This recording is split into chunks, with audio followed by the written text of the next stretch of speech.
Ladies and gentlemen, welcome to another episode of Fuente and Meerapfel present Meet the Professor. Hello, world. Hey, Jeremiah, what's up? Hi, everyone. How are you guys? Melanie, Hey, first Melanie. of all, I'd like to wish everybody out there a happy Super Bowl Sunday. Now, what's going on in the U.S.? I'd say a lot of meat is being grilled right now. And a lot of cigars are being smoked. Yep. I got my lineup. That's maybe not a bad thing, especially considering the very, very special guest of honor that we have coming on the show today. Ladies and gentlemen, he takes very little introduction. Many of you already know who he is. He is a monster of our industry, a huge personality, someone which everybody knows or should know, the one and only Steve Saka. Steve, welcome to the show. Oh my God. How do you live up to that crap? And I know that huge thing. That was a fat joke in there. I know it was. So I don't think you can pull that shit with me. Make me think I'm being complimented. Not so sure. I might just weigh more than you, Steve. Well, I don't think so. You know the difference is I've got a good tailor. I just hide it better. That's all. Oh, that's great. That is great. That's a good idea. Well, guys, today, there's a lot of people that are watching this show. There's a lot of questions that have been sent to me. Some will ask, some we can't. You know how things are. But it's Jose, great. have you seen how many people have logged on to see Steve today? It's insane. We haven't been Super Bowl 3 minutes in the Sunday. show. They're all home. They got nothing else to do.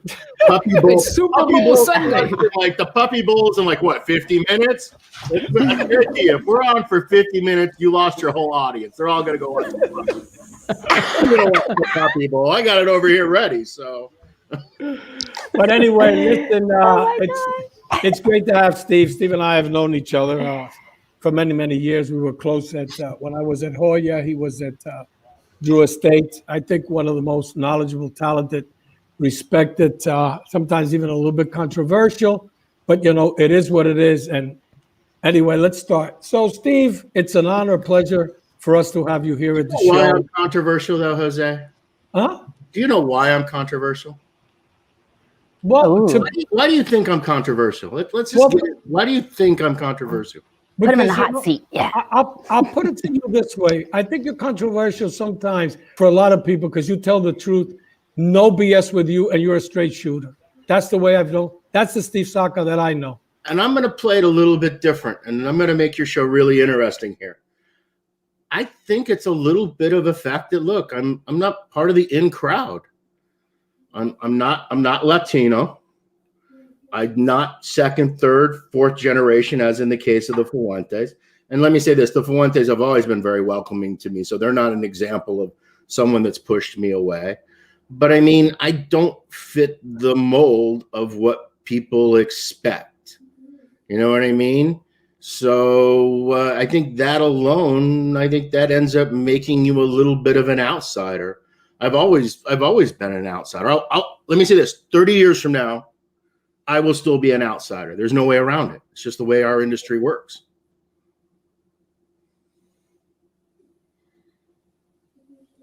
Valid point. Anyway, it is what it is, Steve. But I don't even know what to say about that. Too controversial. Well, to be honest, the way I see it is that the majority of the time when you bring something up, you're right. Somebody comes up with a cock and bullshit story about something. You bring it up, you argue it with facts. There's a lot of people who like to make up stuff. You've been in the industry for a long time. You've worked what you have achieved. Okay, so you're not Fernandez, you're not Hernandez, you're not Fuente, you're Saka. But how many people have a Latin number and have not accomplished shit in their lives? So that's the way I see it. But anyway, Steve, going on to the show, and I know we're going to have a lot to talk about. Where were you born? I was born outside of Rochester, New York. Okay. Do you remember the first time that you smoked a true premium cigar, and what was it? The first time I smoked a handmade cigar was when I was enlisted in the Navy. I was my GQ station was run by a senior chief gunner, and he was a cigar smoker, but he smoked really, I didn't know it at the time. They were mostly no name, really crappy Maduro bundles. And then there was a ship's officer, his name was Walter Laird, who just kind of took pity on me and it's like, you can't be smoking that shit that senior's giving you. Let me give you some real cigars. And he handed me a mixture of legacy brands at the time, you know, Monte Cristo and Romeo and Julieta and H. Upman, and that kind of got me started. So the first real cigar that was like probably worth smoking was probably somewhere like around 1986-ish, I think is about where we're talking about, 86, 87, somewhere in that ballpark. Do you remember what it was? So when did you really pick up a cigar? I don't remember what exactly they were, but this will make you happy since I'm on the Meerapfel and Fuente Professor show. The first cigar that I smoked that made me kind of like perk up and go, huh, maybe there is something to this cigar thing was actually Arturo Fuente Hemingway.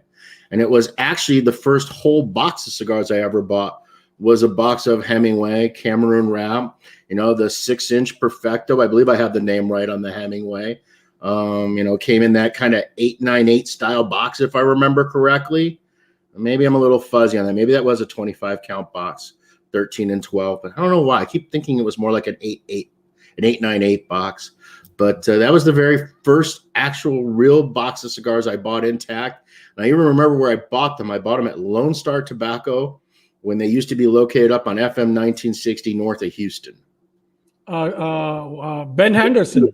Yep, Ben Henderson. Before his, and I always get confused between there's the son and the father. The father's Ben and the son. See, this is where I'm really bad with names.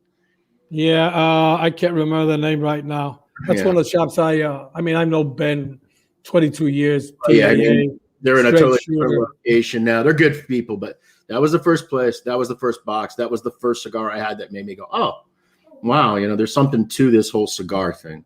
And that would have probably been right around 1987 would have been when that would have been 1987, 1988-ish, right around that period. How long were you in the military, Steve? 6 years. I enlisted when I was 17, and I got out when I was 23. Okay, one thing that a lot of people, I would say maybe 70, 80%, maybe even more of the young generation have never heard about Cigar Nexus. So when there was hardly any bloggers or these websites and all the programs that the Coops of the world and we do and Dave Garofalo, there's a guy called Steve Saka started off Cigar Nexus. How did that idea come to you? Well, that idea came to me from my friend John Chunko. We were all participating in a Usenet news group called alt.smokers.cigars. It was basically kind of the Reddit of its time. I mean, today it's pretty much child pornography and, you know, downloaded stolen movies. But at the time it was the way, and it was that too, even back then. But there were all these little niche groups. So there was like a group for quilters and there was a group for fly fishermen. And turned out there was a group for handmade cigar smokers. And when I first joined it, I don't even know if there were 30 of us. I mean, it was very, very small. And it was kind of weird because, you know, at the time, I was the cigar crazy one. I was the guy that the retailer would point to and say, this is the guy that knows everything. This is the crazy one. And you think you're unique onto an island of your own because you don't know anyone. But then with the advent of alt.smokers.cigars, I then come to learn that there's other whack jobs around the country that are just as crazy about cigars as I am. And it all kind of stemmed from there, which then led to the website Cigar Nexus, which for all practical purposes was the first blog. We used to do industry news. We used to do reviews. We used to do a trade show summary of everything that was being released. We used to do interviews with people. And the truth was we didn't really do it with the concept of making money or getting into media. We were really kind of using it as a tax write-off because we were spending so much money on cigars and cigar-related travel. This gave us a way to start, let's turn this into a company so we have a place to put all these expenses. And that's really how it got started. And it was a it was a really high quality site. In fact, to be honest with you, content wise, look, I'm biased, but other than Half Wheel, I don't know that anyone's doing the level of content that we were doing. I mean, we were doing some really great content pieces back in those days, maybe even better. I mean, we did a lot of educational stuff. I mean, I see stuff that I wrote 30 years ago that's parroted 100 times now.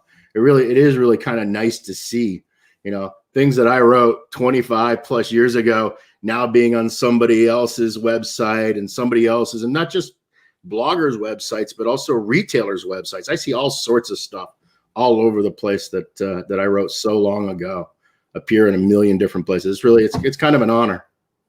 Yeah, I remember. So how long was Cigar Nexus around?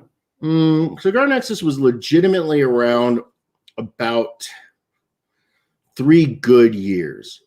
Because after the 3rd year, the accountant basically told us, you either need to start making money at this or at least show some sort of income coming in, because you can't just post X thousands of dollars of losses every year because you guys want to smoke cigars and not pay taxes on them.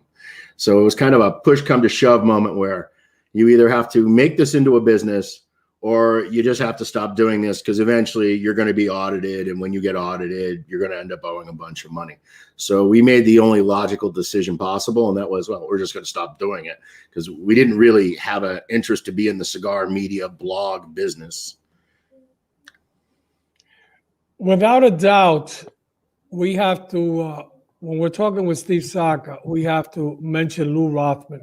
Lou Rothman, in my opinion, and I think the opinion of anybody who knows the business, is probably has been the most successful, smartest, all the attributes you could find. And I've always said, because I've heard it from people that've known Lou for many years, that there will never be a Lou Rothman. How did you and Lou wind up together?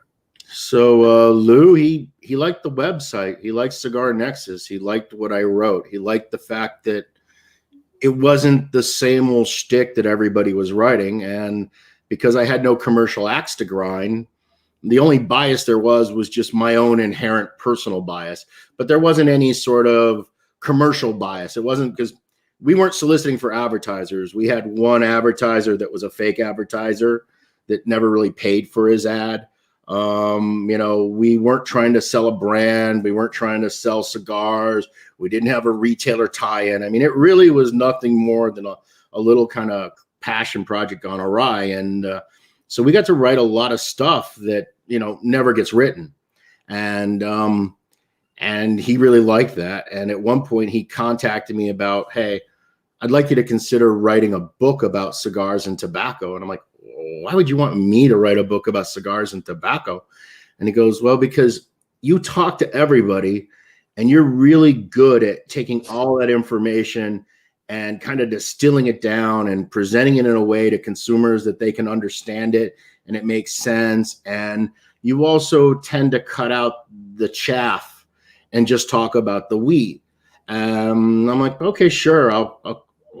Sure, why not a book, right? But we're talking about for Lou Rothman. So the people that aren't familiar with Lou is just the king of all retailers. So had I written a book that had ultimately been published by Lou Rothman, you probably would have gotten a free copy with like every bundle of whatever JR alternatives you bought. That would have been the way it worked. So I went to talk to Lou about the book, and we talked about the book for about 10 minutes maybe. And then we just got in a big argument about best brand of hot dog, and then best muscle car from the 60s, and then Yankees and Bo Sox. And an hour and a half later, he just kind of said, hey, why don't you come work with me? And I was kind of like, huh? And he goes, well, you like all this cigar stuff. You like going to these shitty third world countries. You're really into it. I, at the time, he owned the largest cigar company. It was particularly on the retail side. And it just ended up, he gave me a chance, and I ended up, I didn't end up as an employee because I wasn't willing to be an employee, but I ended up as an executive consultant, and then Lou was my direct boss. And honestly, I should have been paying him. I mean, he grossly overpaid me. I know I made him a lot of money. God bless. Love you, Lou. But the reality is I learned so much there, because as much as I was a geek about tobacco and I was a geek about cigars, Lou understood the business of cigars. and he understood the consumers who purchase cigars. Even better so, because when, you know, me as myself, I understand what makes me buy cigars, but I don't really necessarily understand what makes Joe and Dick and Bob over there buy cigars. And when you work with somebody like Lou Rothman, you're getting a 24/7 education in what consumers want, why they like certain things, what turns them off, how price affects them, how branding affects them, how even the words you choose impacts them. And you're also getting a crazy education in the distribution side of dealing with the manufacturers, because, you know, Lou at one point there was a point like during the boom where probably 60% of the cigars sold in the United States were sold somehow through Lou Rothman. One way or another, he made a dime on it. I mean, at one point he owned Romeo and Julieta. You know what I mean? He had invested money in, you know, Puros Indios, so there was a kickback even coming in that direction. He was involved in so many different things. So for me, it was a tremendously educational experience. And it isn't like Lou's the type of guy that mentors you. He doesn't like, son, let me show you how to do this. Let me, you know, it's more just through osmosis, because you're there and you see how he thinks. And anybody that interacted with Lou pretty much comes away with my God, that's a genius. I mean, literally, that is the comment that you get. It's, my God, that guy's a genius. And it isn't that he's trying to be a genius. He thinks differently. So therefore he is a genius. And I had those little 1 hour experiences that everybody else was getting, walking away with, oh my God, he's a genius. I was literally getting that every day for 3-4 years. I mean, honestly, it's an education you can't buy. So without a doubt, and I mean, your book and the book of many of us have been in the industry, he is the old time, whatever, emperor, king, whatever name, without a doubt. Let me say this, and I love you, Lou. If you ever hear this, I'm sorry, but Lou can't cut it today. The way Lou thinks today, if Lou didn't change his perception, he would not be able to compete hand to hand today with the way he used to think. Now, let me say this, though. I believe that Lou Rothman is so smart that he would quickly realize what he needs to do today, because that's the type of guy he is. But the way Lou thought 20 years ago is not the way our industry is moving today. Our industry is moving in a much, much different direction. But he would adapt. I believe he would have adapted, just because he was just one of those guys, and he was very unassuming. You know what I mean? It was one of the things I liked about Lou. That's also one of the reasons why I probably got along well with him. He never expected you to put on a show. You know what I mean? And therefore, it was okay that I was a dumpy, frumpy white dude that's a little bit of a redneck. You know what I mean?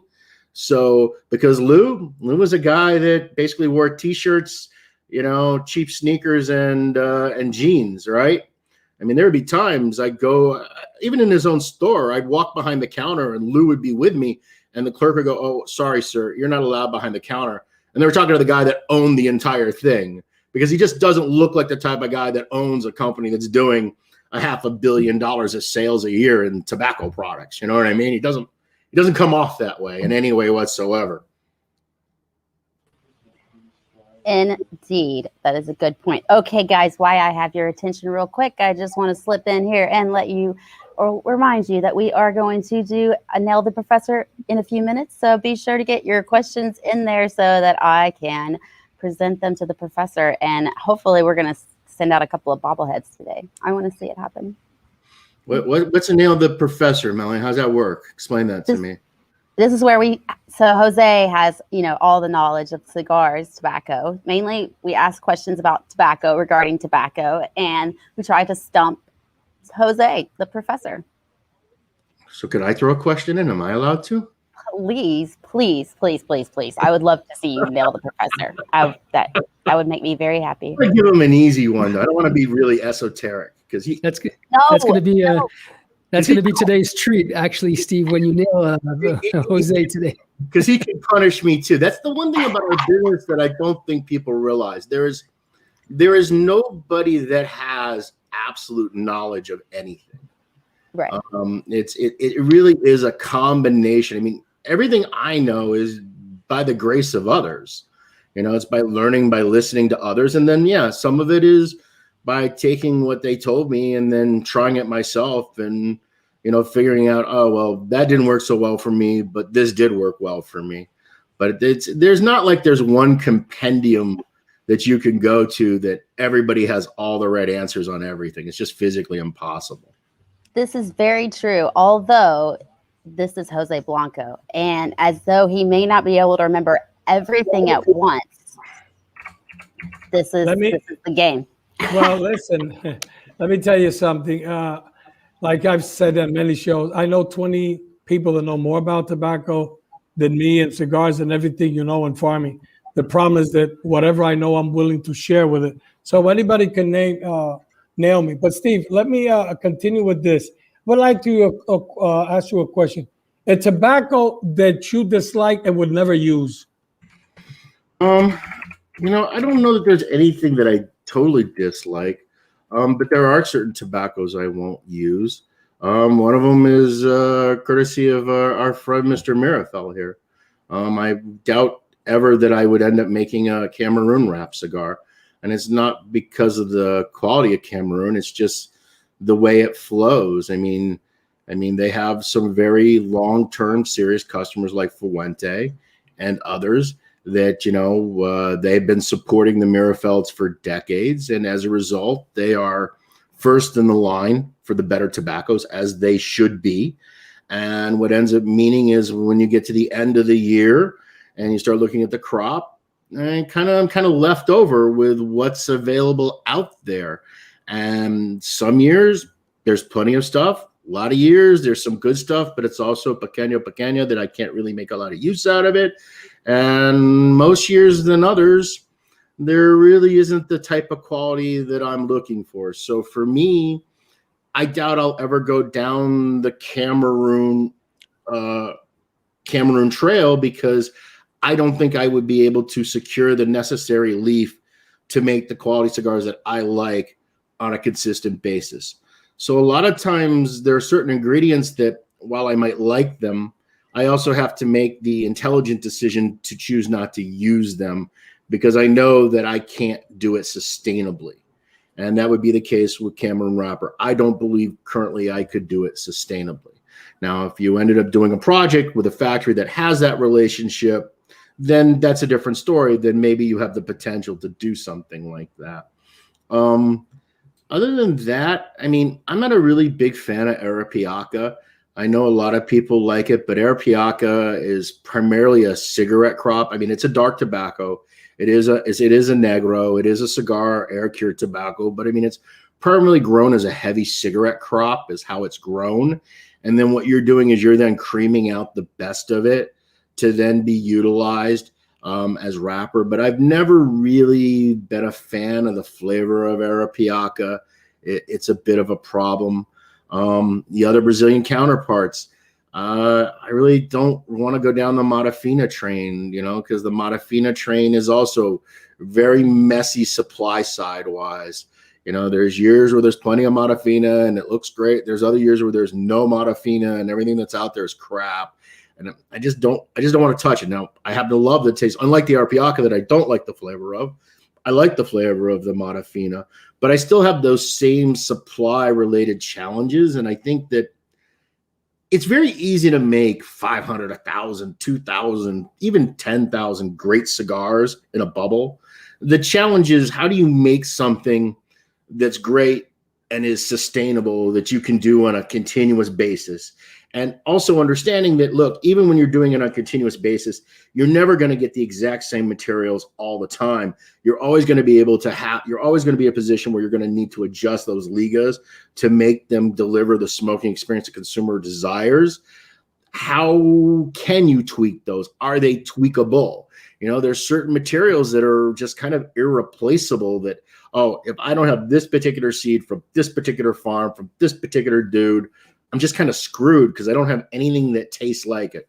An ingredient that's very similar to that is the stuff that our friends at ASP give us, that hybridized Esteli thing that they grow that's all crinkly and crunchy and dark brown. And that's got a very unique thing going on. I know there's a lot of speculation as to why it's unique. I'm not going to get into all that nonsense. But what I do know is if I don't have that tobacco and I use it as an ingredient, I can't just plug and play another ingredient. You know what I mean? There isn't one that is similar enough that I can, adjust the blend and make it work. So I try to steer clear when I can of tobaccos like that. Now, in the case of the ASP one, I don't have to, because Hoyt, Nicaragua is arguably one of their very best customers and has been for pretty much the last 3+ decades. You get a very good supply of that. But I don't make anything using that particular tobacco over at Nicaraguan American, because Nicaraguan American does not have that leg up to get access to that particular tobacco. So to make something over there using that leaf, I got no guarantee that I can do that again next year. And I don't like to get into projects that are not repeatable. Oh, look who popped in. Finally. You're mute. You're on mute. I figured it out already because I never seen you move your mouth twice. Hey, old buddy, how's it going? I'm good, sir. How are you? I've been listening. I've been listening for quite a while. I had trouble at first. I looked at an old link, but anyway, listening to stories of Lou Rothman and everything, and to think that I met you when you were a blogger. I think one of the first bloggers that I really got an admiration for.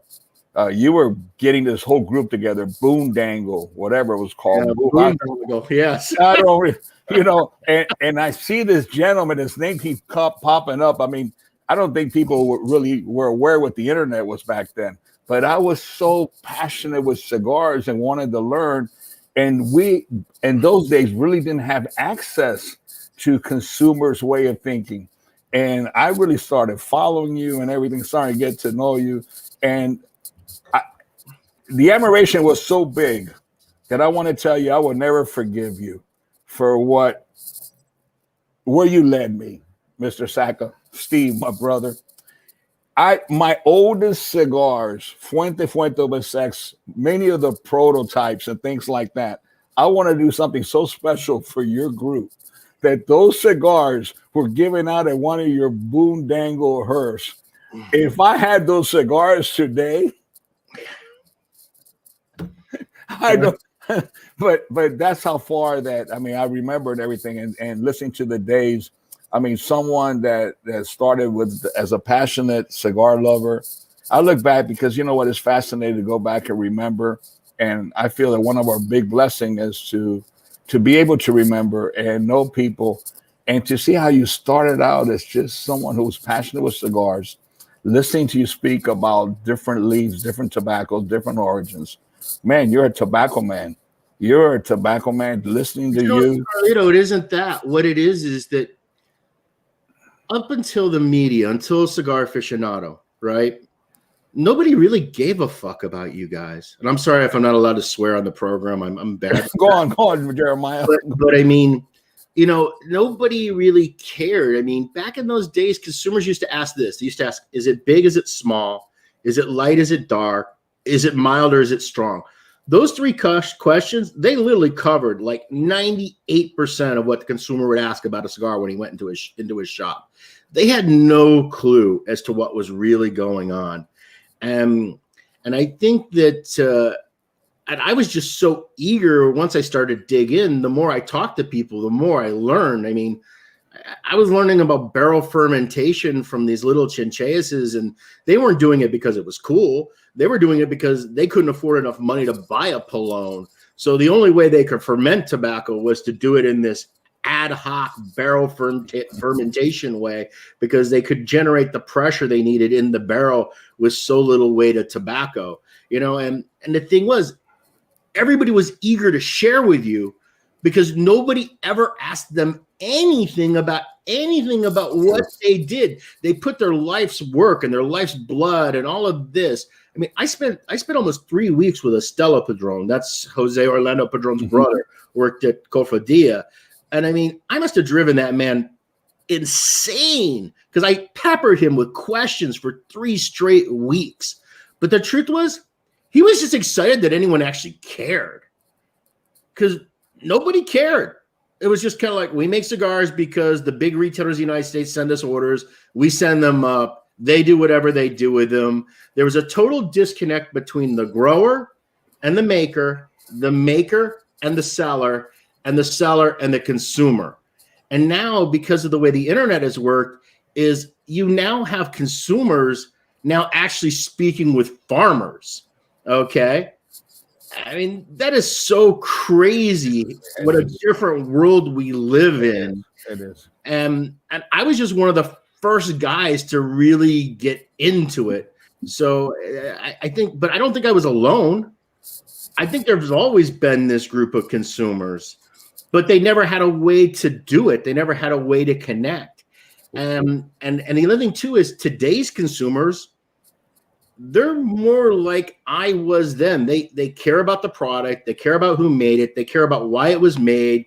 They care about all these little details. And the more information you provide, the more interested they become in cigars and the more they become affiliated with your brand.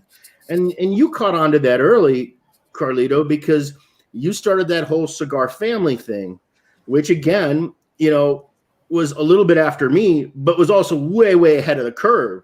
You recognize that there was this community of people. Because you know as well as I do, Carlito, you love however many Opus X's you sold and whatever. I don't even remember the first year Opus X was. What was the first year it really got released? I mean, it started getting 1995, November 95. 95. You made your money selling 858s. You made your money selling Chateau Fuentes. You made your money selling Hemingways. We still do. Right. But bread and butter. Yes. But doing the Opus, doing the blue, doing now the rare pinks, this gives something for your most loyal customers, the ones that love you as a company, that there's something for them to also keep staying inside the Fuente family, and they get all of that out of it. And that's understanding that we have consumers that smoke because they're passionate about cigars. They don't smoke just because they want a cigar to smoke. If they just want a cigar to smoke, there's a gazillion brands on the market that they can just smoke that literally cost a third the price. Okay, sometimes cheaper than that. But there is a group of consumers that really actually does genuinely care, does actually want to know. And you were one of the first of the large companies to start to cater to that, where the big corporate companies, they went off into la la land to make just a bunch of nameless, soulless stuff. Well, Steve, we also have something very much in common that you just brought back to memory. When I was 18, 19, 20 years old, I was a young Steve Saka, and I would spend days and days and days with, with Estelo Padron, with Juan Francisco Bermejo, with all those names in the old school, asking them stories and questions. I was just like a sponge, thirsty for information and water. And, and everyone had their own story. They had their own books. But over time, as you say, you get information from one, get information from another. And when you're like a blank slate, a computer with an empty hard drive, over time, with years, you start remembering what one person did, another person, what he did, and it becomes you. And what I started to say earlier, knowing you for quite a while, I don't know, maybe, back into the 90s, late 90s or whatever, to see, the way you speak about tobacco. Congratulations, by the way, for all the accolades and all your accomplishments in the last years. It really gives me a great satisfaction to know that you don't have to be born and raised 3 or 4 generation in this industry to be successful and to be great. You have to love it. You have to want to give the very best to the consumer. You have to be honest with yourself and your customer. And more and more today I'm seeing, and I got to bring this up because I believe in it so much. You don't have to be a male. You could be a woman. You could be a female. You could be young. You could be old. You just have to love it. And I just want to say that I am so grateful that you have shared this passion with all of us. that you've devoted so much of yourself, that you're so honest and true. When Steve, I remember that, what was it, Merrill Lynch or whatever it was, but when Steve Saka talks, you listen. And I'm very grateful, a lot like our professor, Jose Blanco. You like to share that information, you share your knowledge.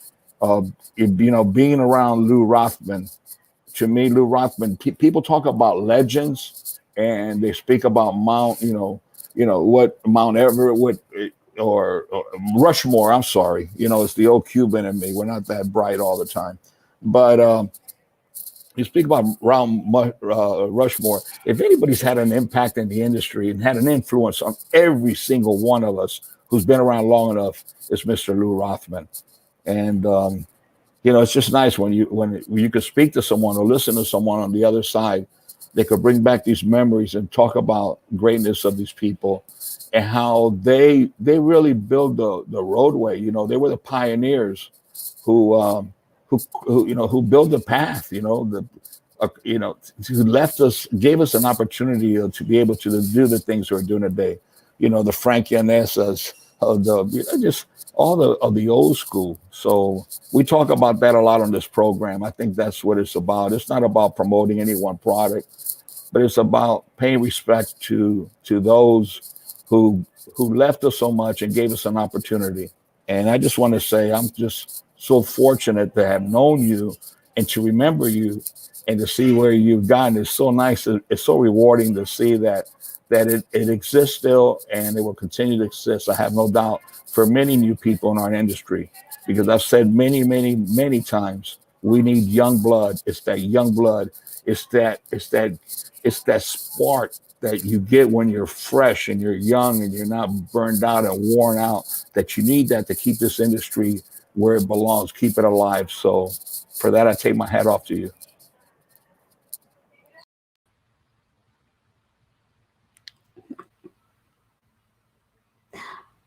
All right. I guess I'm on. Okay, so hi everybody. How's it going? Okay, so we have a ton of comments, right? Or questions for this. So we do, Melanie, but before that, you're going to present this properly. Ladies and gentlemen, it's time to nail the professor. Melanie, you're on. All right. So Jose, first question.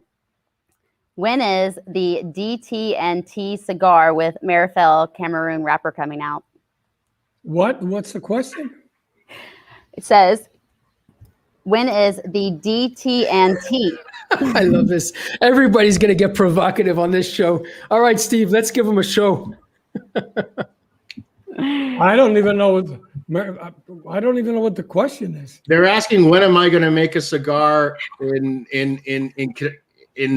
collaboration with Meerapfel to make a Cameroon?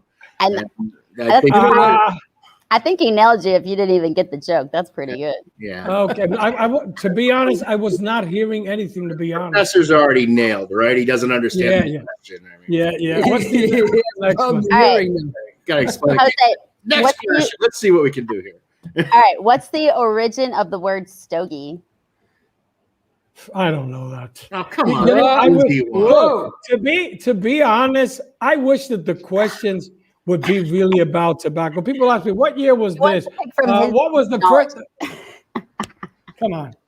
I've heard the story a million times. I just don't remember it. All right, let's try another one. All right, well, let's answer the question first, okay? So the term stogie is actually named after Conestoga, okay? So Pennsylvania, where one of the first cigar factories was built, the stogie is also derived from the wagon masters, who would often smoke long cigars resembling the spokes of the wagon wheels. There you go, Professor. Thanks. Okay, let's continue. Thank you, Google. Oh, Lordy. All right, let's see. That's my question. My question is about tobacco. Go ahead. All right, let's get Steve to nail the professor here. Jose, why don't you describe the process of rebrote? To be okay, rebrote, R-E-B-R-O-T-E, rebrote. Rebrote. To be honest, I saw the question here, but to be honest, I don't know what rebrote means. Maybe it's something you guys use in Nicaragua, but in Dominican we use something different. Well, there is always a problem with our businesses. We all use different terms to describe the same thing. Exactly. So what rebrote is when, okay, you've harvested all of the tobacco, you've done all your primaries off from the stock. And then at that point, what you end up doing is you cut the stalk approximately 8 inches from the surface of the soil, and you then allow it to do a second growth. And what will end up happening on that second growth is you will typically get like 3 offshoots that under normal circumstances would be considered suckers. But what you end up doing is you end up getting 3 offshoots off from that cut stalk. And then what typically the manufacturer or the grower will do is he will clear 2 of those suckers off. He'll only allow 1 of those rebrote stalks to grow. And that rebrote stalk will typically give you 2 to 3 very short leaves. Very powerful. Very powerful. Right. It's a very strong leaf. And it's a way that a grower can get additional, what we would consider lajero, strong, robust tobacco out of a crop, additional to what he's normally done. It's a practice, though, that is kind of frowned upon because it takes a lot of nutrition out of the soil. Because what you're doing is you're basically fast forwarding, you're sucking up nutrients to just grow these 2 or 3 really short leaves that ultimately would be better than if you had just taken that stalk completely out of the ground. Now, some growers, they believe in threshing under the empty tobacco stalks. There are other growers that do not believe in doing that at all, that it's kind of cannibalistic, that you're basically feeding the crop, and that doesn't make any sense. You're really kind of lowering your fiber and your nutrition content every time you do that. So some farmers will do a plow under 1 year, maybe 2 years, but typically very seldom beyond 3. And there's other farmers that will never do a rebrote crop because a rebrote crop causes so much pull from the field nutrition-wise. Perfect example of someone that for a period did a rebrote and has kind of capitalized on it to make a brand is Pepin Garcia. Pepin Garcia has had cigars out in the past that he has publicly declared as, okay, this is rebrote in this particular time. He has his own name for it. I can't remember what it is, but that is what rebrote is getting that second growth out of a cut stock that's already finished. Okay, in Dominican, it's called reñe, and what happens is it's a very small leaf, very powerful. The fermentation process is totally different, but it really has a lot of oomph to it, and you got to give it time. Does it work? Absolutely. You put like a half a leaf on a cigar, it'll probably work. But it's true. Not a lot of people do it. I know that at La Aurora we used to use some of it because Leo Reyes used to grow it, and it's called reña. But it is bitter. It is bitter. Oh, it's a sharp. Mother Nature did not intend that tobacco leaf to produce that. It's not to get the woman pregnant again and give another birth. Right. It is, to me, it's against the Bible. It's against what I believe in, the old Cubans. It is bitter. Why do we not get the sucklings, the suckers, and let them grow and use it on a cigar? Because it is bitter. It is cheating. I'm totally against it. And therein lies, but there's part of the issue. You know as well as I. But I'm not saying it doesn't sell. I don't make a lot of pepper bombs. There's a real business. I don't as a blender. I don't make what I would call that quintessential pepper bomb. And one of the reasons why I don't make the pepper bombs is because for me, the way you achieve a pepper bomb is really using tobacco that isn't quite ready to go. That's how you create a pepper bomb. You're really just using this leaf a little too young, a little under fermented. It's not been given enough time, but that is how you achieve it. And the same thing with using this reña that you referred to it as. It gives you that kind of thing. And there is a certain class of consumers. I mean, they just want their heads blown off. They just do. And you could achieve the same thing using the heavy tobacco stems. Use tobacco stems, you get the same thing.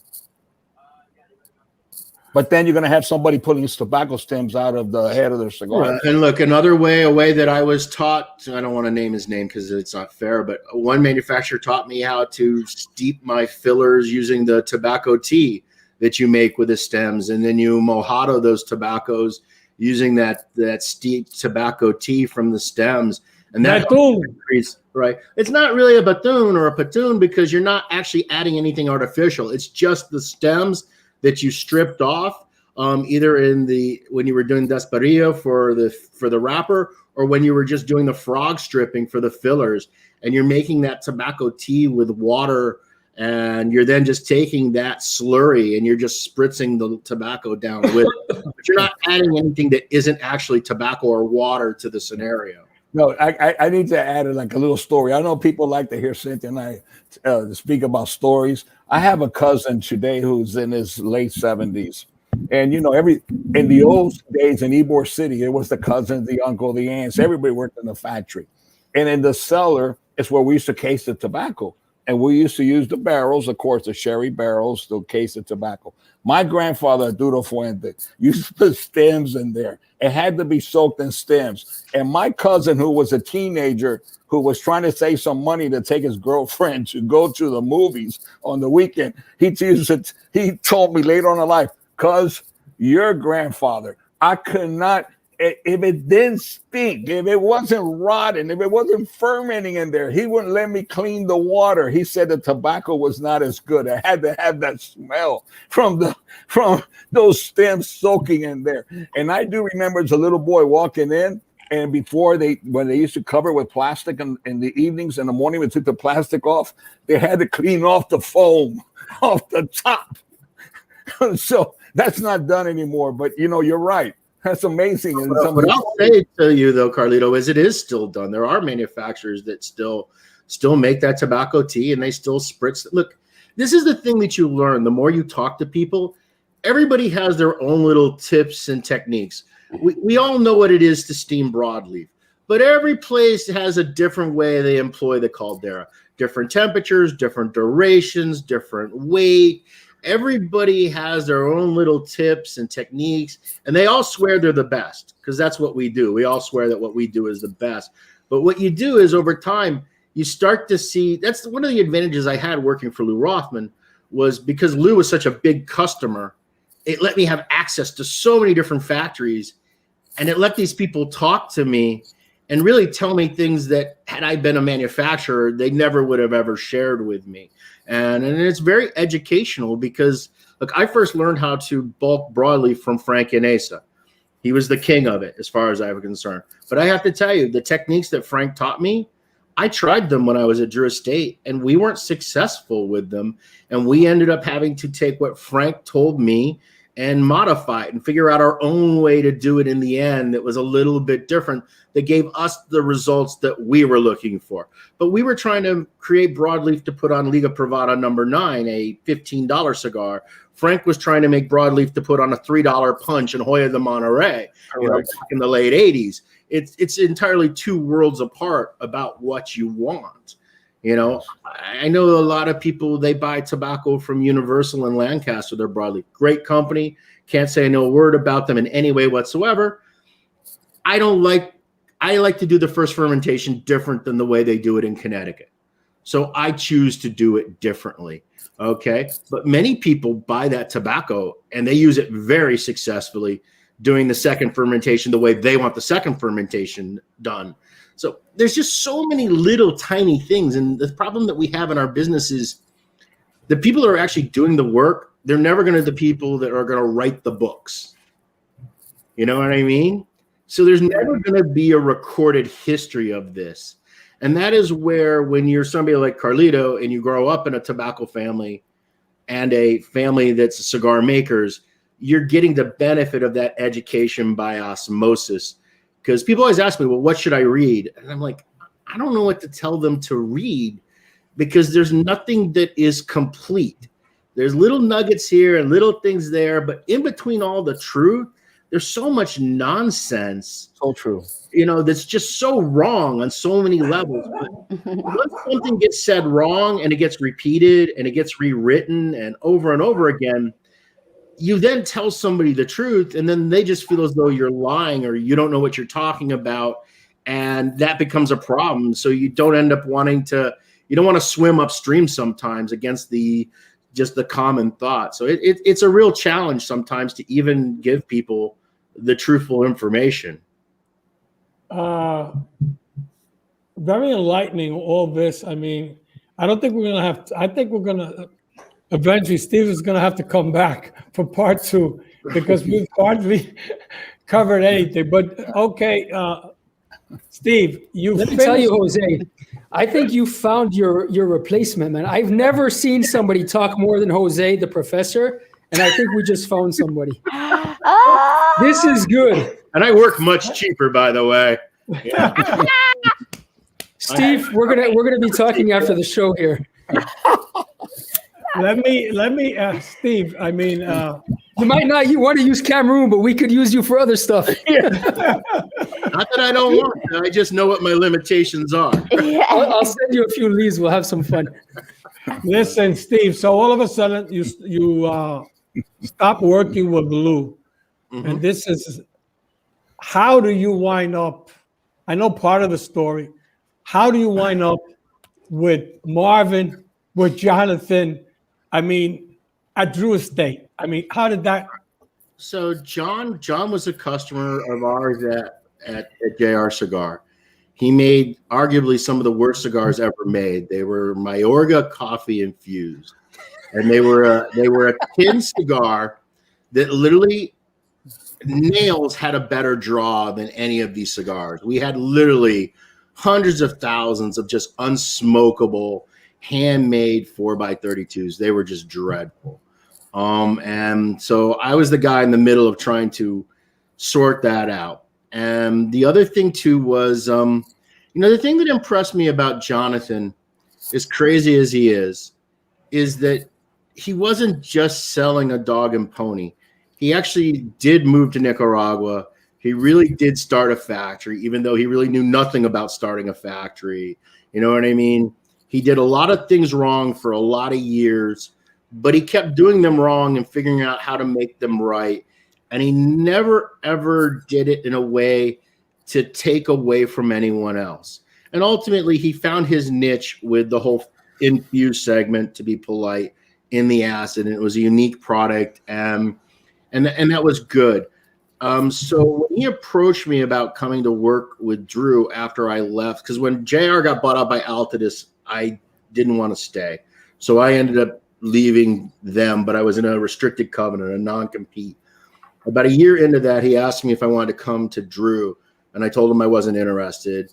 And then it was kind of like, well, what if I make you president? And I'm like, I'm not interested. And then, well, what if I make you president and I make you a vested partner with no money in? And I'm like, wow, that's really interesting, right? I mean, somebody's willing to give you shares of a company that you don't even put any money into. Little did I know what I was walking into. It was a shit show. I mean, it was a company that had more debt than it actually had gross sales. It was kind of crazy, but young, energetic, hardworking, real factory gave us the building blocks, to start to grow something and to make something out of nothingness. And I'm really proud of where we managed to take that company in 8 years. I think it shocked a lot of people. I mean, I remember so vividly Nestor Plasencia. He hadn't been to the factory in years, and he's like, "Hey, Saka, can I come over and take a look?" I'm like, "Sure." Comes over, he stands outside the building, he looks at it, he walks in, he sees the gallery, and we literally had like 450 pairs making cigars. I mean, and that's a lot of pairs. And he just kind of looked around the room, and then he kind of stepped back out and he looked at the building from the outside again, and then he just kind of turned to me and he goes, "When the fuck did this happen? How did this happen? How is it that you knuckleheads who don't know anything, okay, that make all of these dopey cigars are making all these cigars?" And it kind of went from there. And to be honest with you, right now, I don't want to give away their numbers, but they're making twice as many cigars today than they were making when I left the company. I mean, the numbers are just staggering, what the number of cigars that they're making. And it's the American dream, right? That you start from nothing and you work hard and you don't take anything off from anybody else's back to do it, and you do it your own way. And that is the Drew Estate story.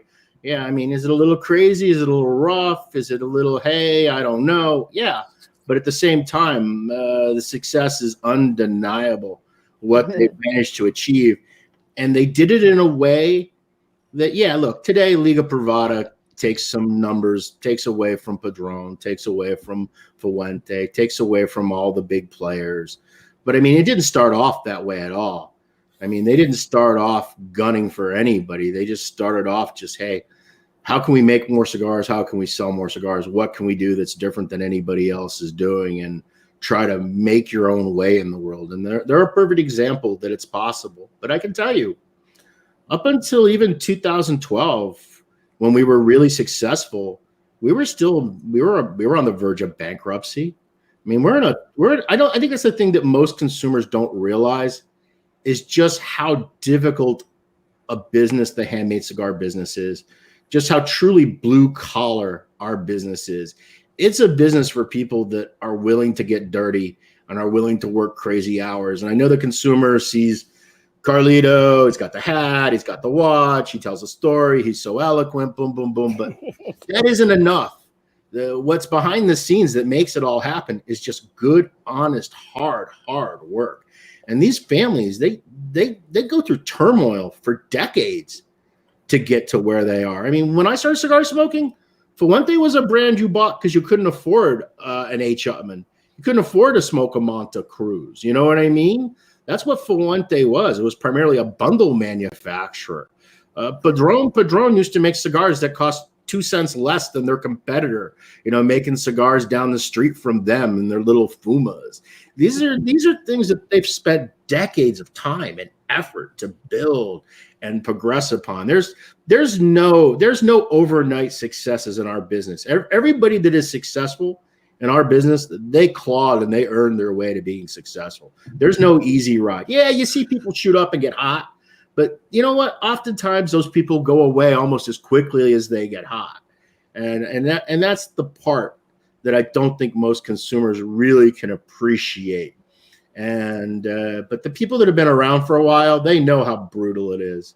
They know about the bankruptcies and the fires and the struggles with the bank and the struggles with the government and the struggle with the big competitors and market share and distribution channels. It's not the business that everybody from the outside imagines it to be. Steve, we've got a problem. We're an hour into the show, and we haven't even scratched the surface of where we wanted to go. Sorry. This means you're going to have to come back again and again and again, because I don't know what you think, Professor, but this is insane. This is probably one of the most interesting shows that we've ever had, and we've had a lot of them. Yes. I am having a wonderful time. You know what? If you have time, Steve, let's push this a few minutes further, because I'd hate to stop the show now. Look, but we're gonna have to get you back, whatever happens. Listen, but at least let's go through this part. So, Steve, you leave. Yeah, at least let's leave Jose to speak for 2 minutes. So, Steve, you leave Drew Estate, whatever, how that finalized, and you start your own company. Yeah. You go to by yourself, your wife, Cindy, your son, all by yourself, and you go with our old friends, Alejandro Martinez, Juan, everybody at Joya de Nicaragua.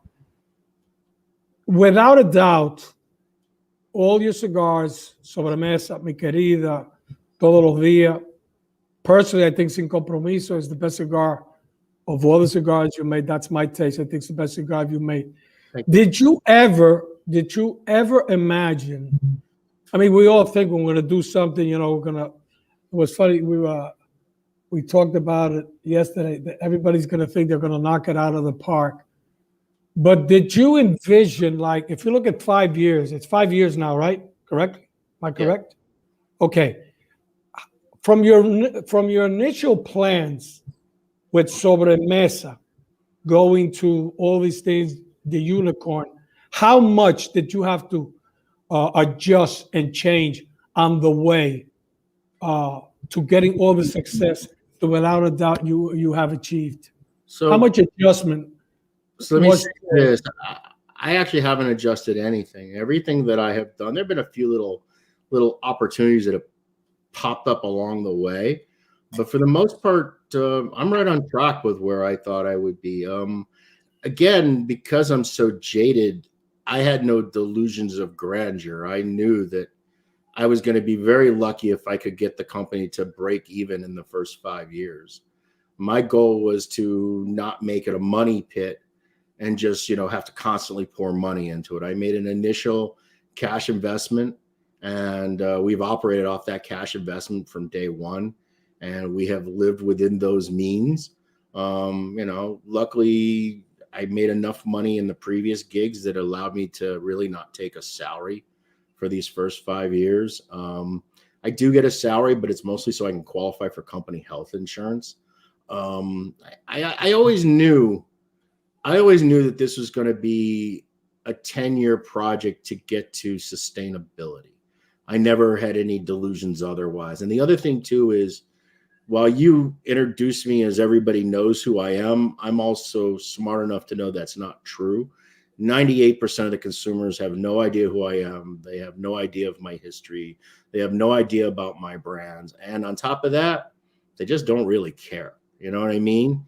And so detaching yourself from the cigar celebrity love that you get and realizing what the real market and how they perceive things, that's been a big advantage, because I haven't gone through that experience that most people that first get into the business, they just think they're going to make good cigars and they're going to sell and they're going to become millionaires. And the reality is that's just not at all how it works. It's an overnight success in our business is 10 years. That's an overnight success, is 10 years.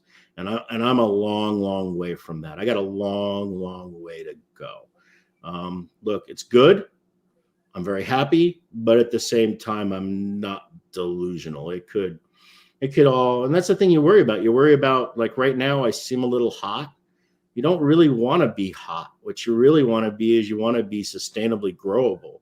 That's what you really, really want, because, and the other thing too is when you're hot, also not trying to capitalize on it in the short term just for the easy cash, because it's awful enticing. I mean, I could have sold another $2 million worth of cigars last year, but I don't think they would have been the same quality. And I think I would have had to stretch things too far. And I think I would have put myself in a significant financial jeopardy to do so. And what if it didn't work out? Now I'm stuck with hundreds of thousands of cigars. And look, cigars only have value. Look, tobacco is a commodity. No sin in having good tobacco. You can always get your money back out of it. Good tobacco, if you care for it well, you'll always get your money. You may even get a little more money. But cigars, once it's made into a cigar, it has zero value if a consumer doesn't want to buy it. Zero. No value whatsoever. And too many companies just way overproduce way too much because they don't want to miss out on what we call opportunity costs. Whereas I've always been the believer that, okay, yeah, I didn't take advantage of this opportunity this year, but that opportunity, if I keep doing my thing, if I keep doing things right, that opportunity will be there 2 or 3 years down the road. And being willing to be patient is really, really important. Way more important than I think most people understand. Very well said. Steve, I think we're going to have to cut it. We could go on a long time, but I think definitely you have to come back. I don't know when you can come back, because there's still so much we haven't covered. I mean, and you and I went through the script, and I mean, I have so many questions here, and I mean, I mean, we can't do a show with all these questions, you know, about the rulings, why companies fail, things you walk into a shop that you don't like. If you're cutting the show because you think I have to go, you're wrong. If you're cutting the show because you want to make it a packetable where people might actually watch the whole thing, that's a different scenario. You know, but I mean, we could go. I mean, Jeremiah. Yeah. One more question. I just want to keep learning. One more question. Carlito Fuente wants to keep learning from me. There's something wrong here. Oh, believe me. Oh, there's nothing wrong. There's nothing wrong.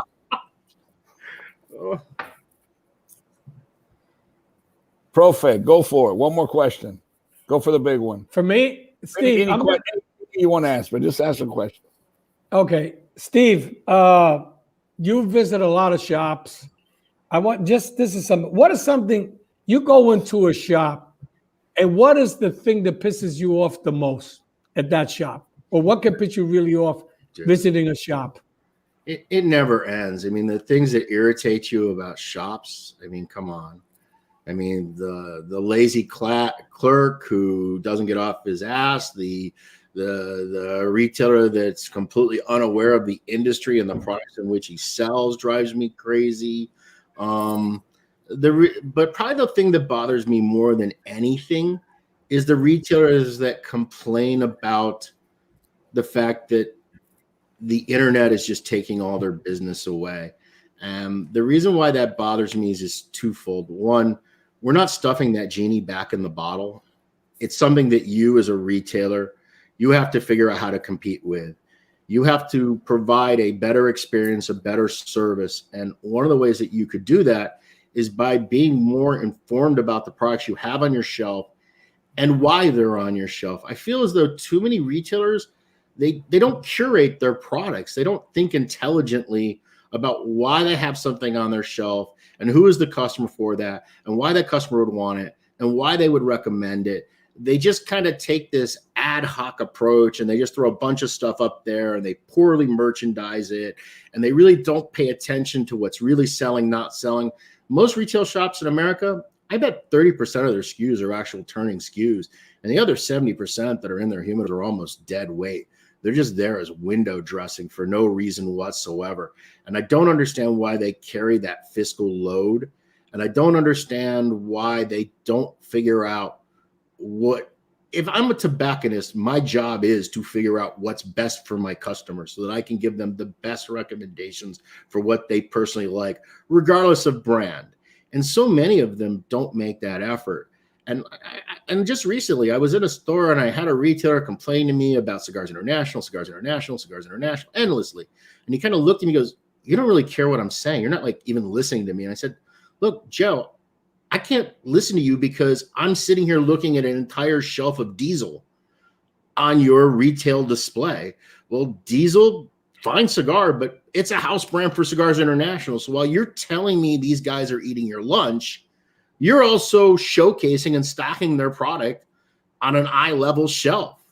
So which is it? You know what I mean? You can't bitch to me about them while you're giving them money and showcasing them also. You can't have it both ways. And I think that part for me is a problem because there are plenty of brick and mortar shops out there that are growing and are being very successful, even given the current environment. But those people, they work for it. That's what they do. If you just think you're going to open a store and sit on your ass and people are going to give you money, you're not going to do anything. You can't do that. That's not the way it works. That's not how life works. All right, Steve. It's that time of the day for Melanie's hotspot. I don't know if you're acquainted with it, but sit back and enjoy the ride. Melanie? I'm working on my intro music, okay? Oh, I have an excellent question for you, Steve, because, well, we have met before. I think I've asked you a couple of hotspot questions on my little morning show. Yeah, and I did very poorly at them, so let's see how I fare this time. Yeah, so now I'm just, you cannot use any excuse. These are totally out of the ballpark. So here we go, okay? If you woke up as the opposite sex, what would be the first thing you would do? Oh, I'd fondle my tits. Are you kidding me? It's not even a question. That's number one. Oh my God, I figured that was going to be it. Who did you pay to go and steal that Sasquatch from the... I wish I thought about it because it's so genius. In fact, I'm actually, next week, there's going to be a thing out, a new video of that. I'm going to put up like a $5,000 reward for her arrest, because, I mean, you can't buy marketing like that. I mean, that's so crazy. How that whack chick thought that was the thing to steal just blows me away.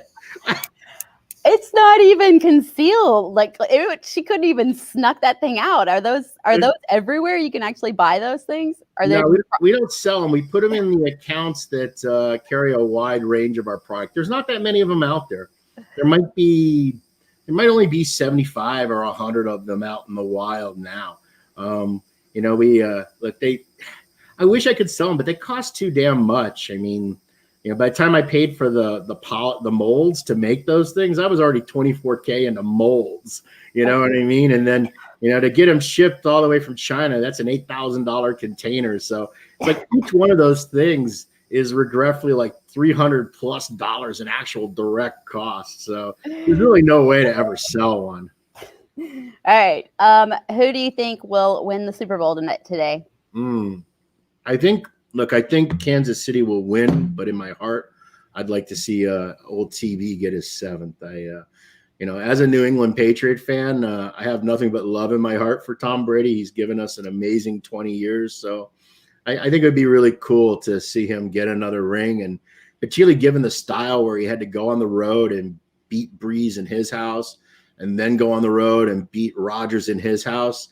I think it would be really cool to see Tampa Bay pick up another one. But look, it's gonna be a dogfight. I mean, I think it's gonna really depend on, can Tampa Bay put any pressure on Mahomes with just 4 people? I don't see how you can't leave 7 people back to cover Kansas City, just, you know, between Kelsey and, I mean, the speed demon they got on the outside. I just don't see how you can give them free range. So I think it's going to really come down to what sort of day do people like JPP and Sue have up on that front 4 as to what's going to determine the game. That's what I'm predicting. But I'm hoping to see Brady take it away. This should be a nice game. I think it's good. It's definitely going to be entertaining. But we're always for the Bucks. Go Bucks. Go Tampa. I'm just brown nosing because yeah, I can imagine everyone in Tampa's got to be pretty damn excited. Well, it's been 20 years now since the last time they were in the Super Bowl. And it's the only one that's or I guess in 50 years that they've actually had a home team in the home. Yes, the very first time a home team has ever played in the Super Bowl. That is super uber cool. So, all right, one more last question. Do you ever lick your plate? Do I ever lick my plate? No, I don't ever lick my plate. But I'm not beneath grabbing another piece of bread and sponging everything off that plate. I'll do that all the time. Yeah. Oh, that's great. You're awesome. That was great. Another 300 calories. What the hell? You know? The sponge. I love it. All right. I got really worried there when Stephanie starts talking about licking this and that. Mm-hmm. All right. Stephanie. Stephanie. Why do I call her Stephanie? Melanie. Of course, Melanie. I get her mixed up with my wife every so often. That's okay. Ladies and gentlemen, it's time for Rich Schmeiberg. Rich is baked. Rich. Hi, guys. How are you? Geez. Early on, Steve, before on the pre-show, we were talking about Yvonne moving up there with you and Jose Luffman. I happened to be in one of the stores I was in on Friday. Luffman had this Sasquatch prominently displayed, so it's visible as soon as you walk into the shop.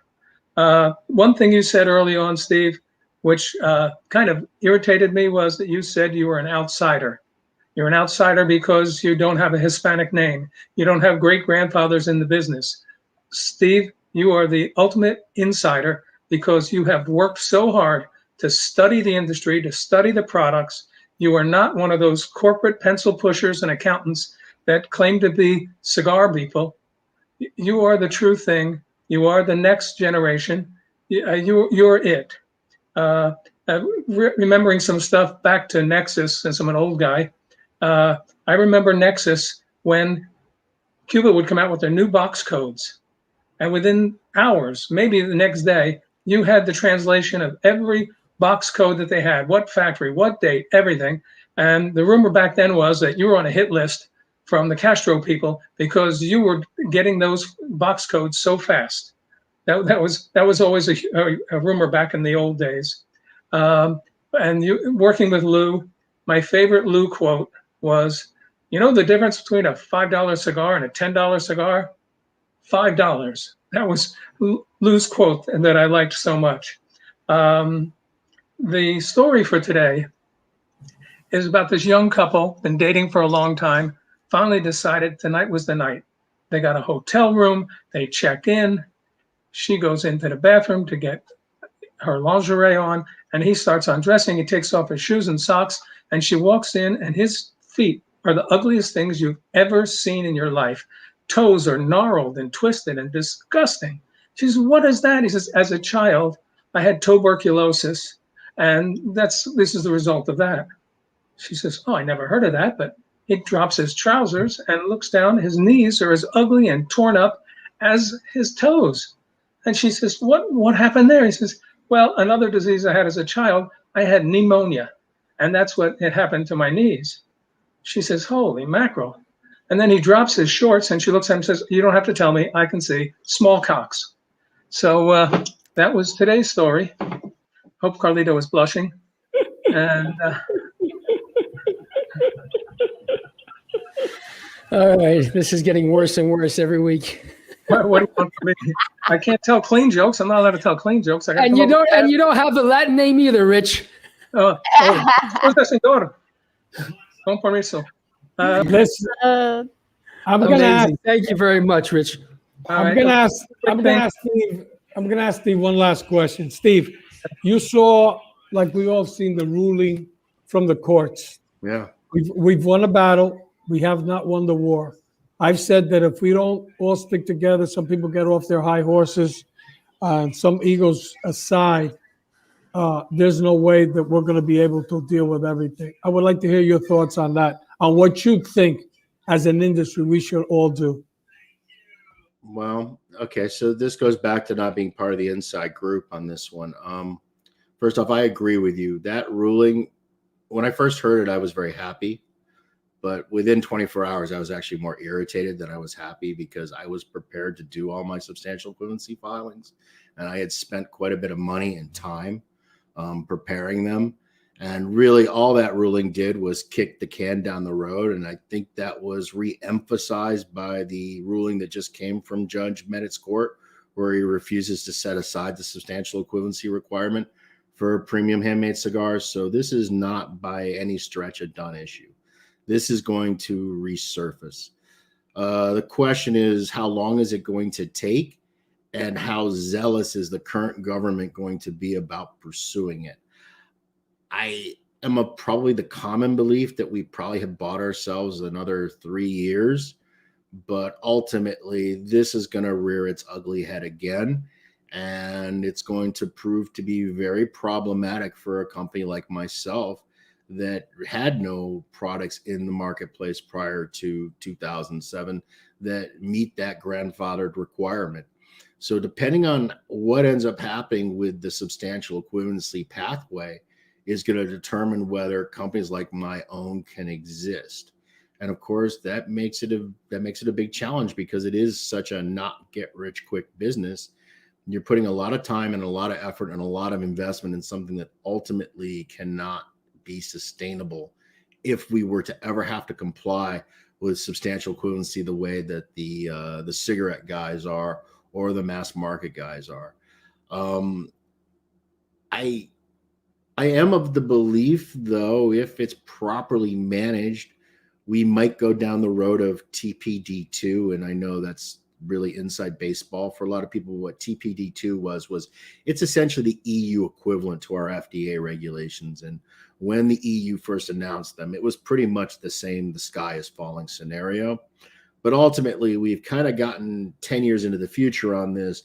And really what it's become is more about paperwork, more about taxes, more about user fees, more about, warning labels.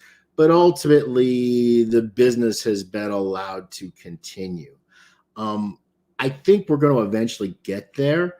The problem that we have is we have our industry is so segmented, because before it used to be very clearly defined. These were the mass market guys, and these were the handmade guys.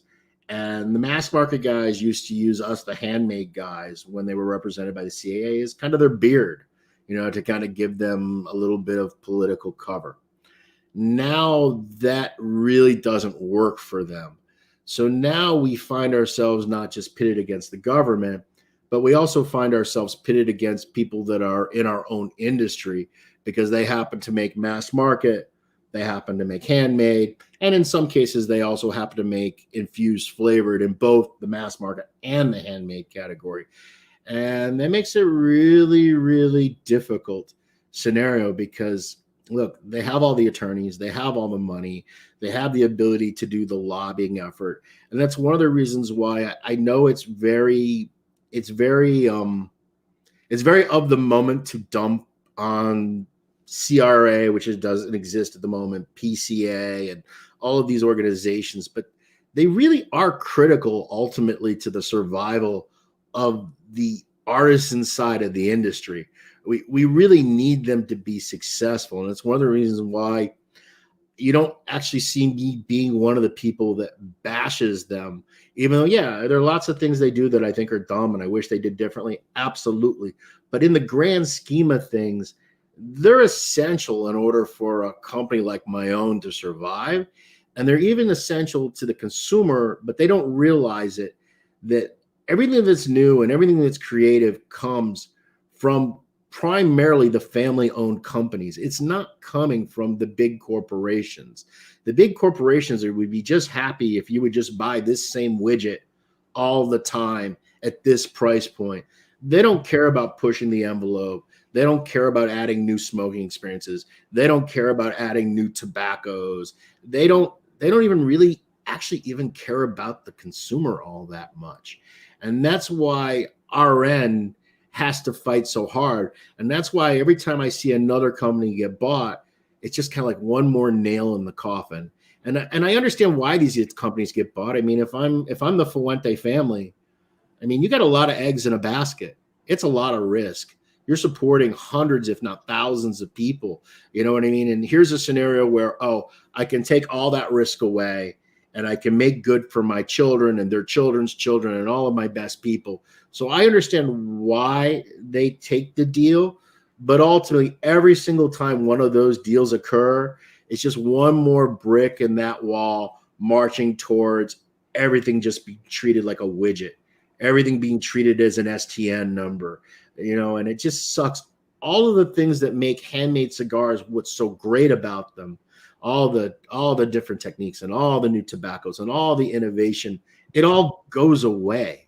And therein lies the problem. And even for the big companies, because they're so foolish, what they don't realize is that without those things, they're never going to get that consumer 10, 15 years into the future. It's just going to basically continue to just shrink and shrink the market, which is exactly what the anti-people want, is the market to be shrunk and shrunk and shrunk. But all it's going to do is it's just going to make the people of the world that are making jewels and making vape products and all of those other products, just going to make them all wealthier and better protected and continually give the consumer less and less and squash something that's just literally one of the most beautiful industries in existence. You know, we really are. People talk about the wine industry. We are like prehistoric compared to the wine industry, what we do. The amount of actual hand effort, time, art that's involved in what we do is unlike any other industry in modern existence. It really is. And everything that happens with the FDA and everything that happens with these large corporations moves it to diminish that day by day. And for me as a cigar separate, look, if I get put out of business, I get put out of business. I'm fine. I'll be okay. But the consumers in the end, they're going to get the short end of the stick. That's what they're going to get. They're just going to get the same old schlock over and over again, and it's just going to slowly go down in quality to meet a price point that's more commoditized, and that's the end of that. And that for me is very, very sad.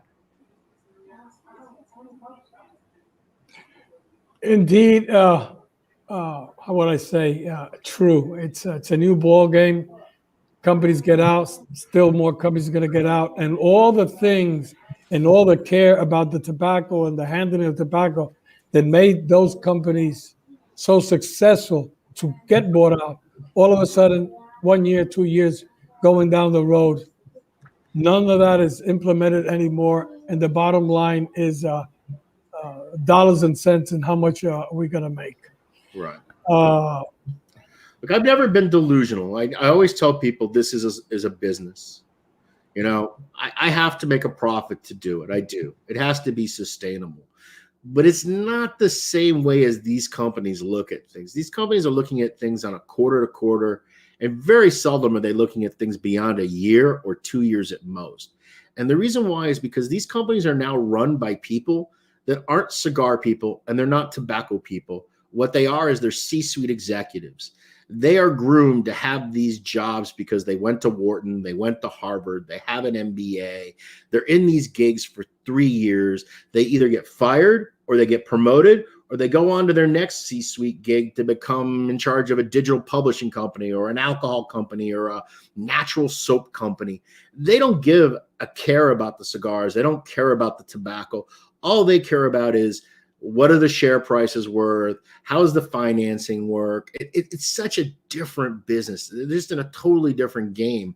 And the problem is all the advantages are on their side to ultimately win the battle. And that's one of the reasons why us on the small end have to be so much larger and louder and fighting constantly and not try to. I always say to people, like, who's my competitor? Is Nicholas my competitor at Foundation? Is Skip Martin at Romacraft my competitor there? No, that's not who I think about. When I think about who my competitor is, I think Davidoff. I think Altadis. I think STG. I think Swisher. Those are the guys, those are the ones I want to get the people that are smoking those cigars to realize that, no, you know what? You can actually get something better for, if not the same exact money, just a touch more money. And you're going to get a better experience and a much more enjoyable. And at the same time, you're also going to help keep an industry alive that's under constant onslaught. So that's my goal, is to try to convince consumers that they can step out of those legacy brands that aren't family owned.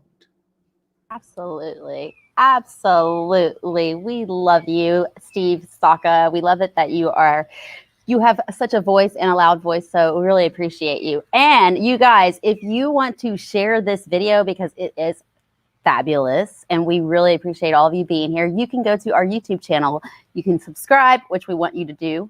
Yes, I told you to do this, all right? So listen very carefully. Go to tinyurl.com/The Professor Show and there's this little button. It says subscribe. And if you click it, it'll say subscribed. I know, it has an ED on the end. So do that. And then be sure to share it with your friends. Also, you can catch all of our reruns. And please also go and hit the notification button so that you can be notified anytime we go live.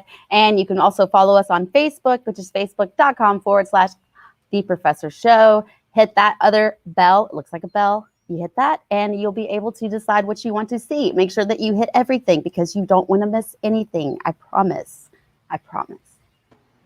Thank you very much, Melanie. All right, Professor, wrap it up. Well, first of all, I would like to thank Steve for taking the opportunity. Definitely going down the road this year. You'll have to come back. There's so much still that we have to talk about. It has been an absolutely pleasure. Like I said at the beginning and when I posted, no BS with Steve, straight shooter. And thank you very much for being on the show. Regards to Yvonne, to Sydney, to John and Lafferty, and wishing you and your team all the best. And I sincerely hope to see you this year. And maybe I can mooch a couple of sin compromisos from you. Anytime, my friend. I really appreciate the invitation. Thanks for letting me pollute your probably beautiful show with my nonsense. So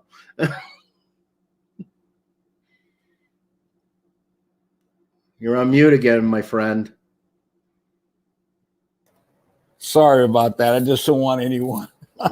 It's okay, but Steve, thank you so much again. I really save me a sin compromiso also. I hear only wonderful reviews, wonderful things about all the things that you've done. Thank you for taking me down memory lane. And yes, I have learned a lot. I continue to learn, and also thank you for helping me see the future as you see it, because I agree with everything you said on this program. I think you've enlightened us with a lot of valuable information. You're a great contributor to the industry.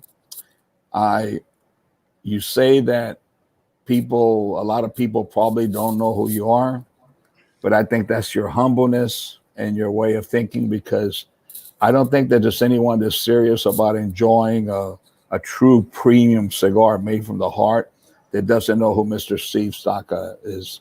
I do. I respect him tremendously. I think back of last time that I snuck in the back door in Las Vegas because I didn't want anybody to see I was there. And I kind of saw a port of salvation. I saw the back of your head, and I walked behind you and I say, "Hi, Steve, how you doing?" And I stayed about 15 minutes speaking to you, and I really appreciate the time you gave me. It's always enjoyable. Thank you so much for your contributions again, and I wish you the best of luck, continued success, and just keep fighting hard, man. We'll just keep fighting together. You know, there's a lot of us together, and we really believe in families. We believe in the brick and mortar, and we believe in people having fair and equal opportunity. And I think that's what we all fight for. God bless you and your family. Have a wonderful weekend, and I hope your wishes do come true. I hope that, Mr. Brady does bring in number 7, because that would make me very happy as an old Tampa boy. Take care, my friend. It's always good seeing you and hearing from you. Thank you for the very, very kind words. Thank you. Mr. Saka. This has certainly taken me down memory lane as well. I think the last time you and I sat down for a drink and a talk was probably in the mid-2000s, if I'm not mistaken. Yeah, that sounds about right. I just lost my father. We were just expropriated in the Central African Republic. We had our company taken away from us by a coup d'etat. And those were the days that Josh and I had just started putting back the building blocks of the Central African and Cameroon wrapper into the markets. It was a tough time. I think I must have been in my early 20s back then. But I clearly remember you. I clearly remember looking up to you and all of the amazing things that you had already achieved in your career, and sitting here 17 years later, it does warm my heart, and it's nice to have you sitting in front of me again. I really, really enjoyed it, Steve, and I hope that soon again we'll be able to pick up that glass of whiskey where we left off and have a good cigar together. I look forward to it. So do I, my friends. I also hope you'll be back on your show, because there's a lot of stuff which we still haven't covered, and which we're going to have to leave to next time. But I wanted to thank you very much for coming on today, and I wish you well. I wish you health, and I wish you plenty of success until next time we meet. I can't be half as nice as you people. Can I just leave it as you're all great, and can we just move on and call it a day? Everyone is so eloquent. All right. Ladies and gentlemen, another episode of Fuente and Meerapfel present Meet the Professor. Remember to take care of yourselves and of others. And remember, if you don't do it with passion, don't do it all. See you guys next week for another show, and have a beautiful Sunday and a wonderful Super Bowl. Bye-bye for now. Yeah, go Bucks, go Bucks, go Bucks. Bye, kids. Bye-bye, everyone. Bye. Good night. Thank you, Steve. Momento,